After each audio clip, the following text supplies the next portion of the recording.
Hi hello सर्वांना, world of राधामध्ये तुम्हा सर्वांचे स्वागत. आज आपण बनवणार आहोत खव्याचे गुलाबजामुन. त्यासाठी लागणारे साहित्य बघूया. इथे मी 500 ग्रॅम खवा घेतलेला आहे आणि 2 वाट्या साखर घेतलेली आहे. 100 ग्रॅम मैदा आणि 40 ग्रॅम मी इथे बारीक रवा घेतलेला आहे. अगोदर आपण पाक बनवून घेऊया. त्यासाठी मी इथे 2 वाट्या साखर टाकलेली आहे आणि त्यामध्ये मी 1.5 वाटी पाणी वापरलेलं आहे.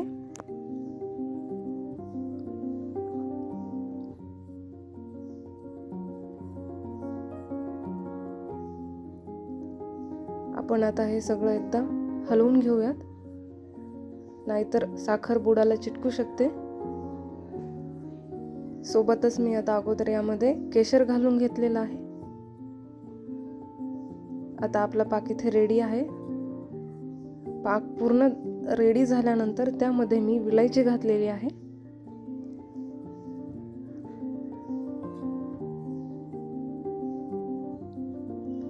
आता आपण गुलाबजामुनसाठी लागणारे पीठ भिजवून घेऊयात एकदा.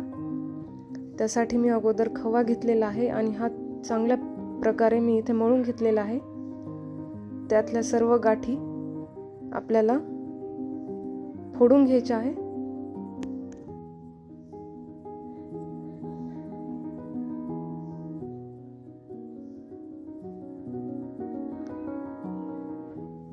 आता मी यामध्ये मैदा घातलेला आहे व सोबतच रवा घालून घेतलेला आहे. आता आपण हे सर्व मिक्स करून घेऊया.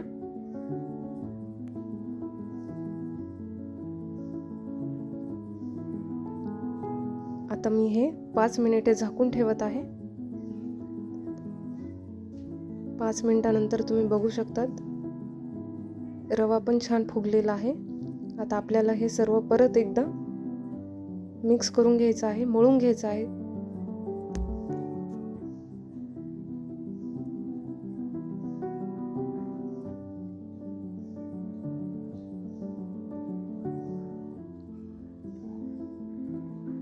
इथे बघू शकता मी गुलाबजामुनसाठी लागणारे गोळे इथे बनवून घेत आहे. सर्व गोळे मी इथे बनवून घेतलेले आहे. आता मी लगेच हे गोळे तळायला घेतलेले आहे. तळण्यासाठी मी इथे तुपाचा वापर केलेला आहे.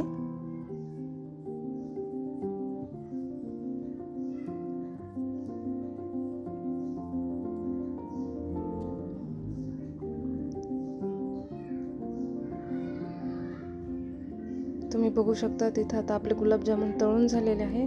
आता मी यामध्ये भांड्यामध्ये पाक घालून घेत आहे. हा पाक खूप जास्त गरम नाही आहे, कोमट पाक आपल्याला इथे वापरायचा आहे. आणि तळलेले गुलाबजामुन मी लगेच पाकामध्ये सोडत आहे. त्यामुळे काय होतं, पाक हा खोलवर पर्यंत जातो आणि गुलाबजामुन मऊ होतात.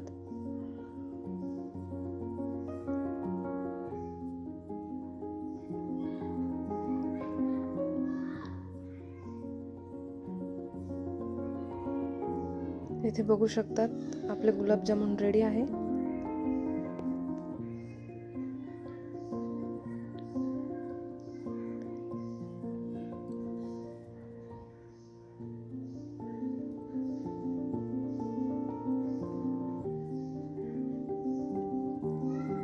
व्हिडिओ आवडल्यास लाईक, शेअर आणि सबस्क्राईब करायला विसरू नका.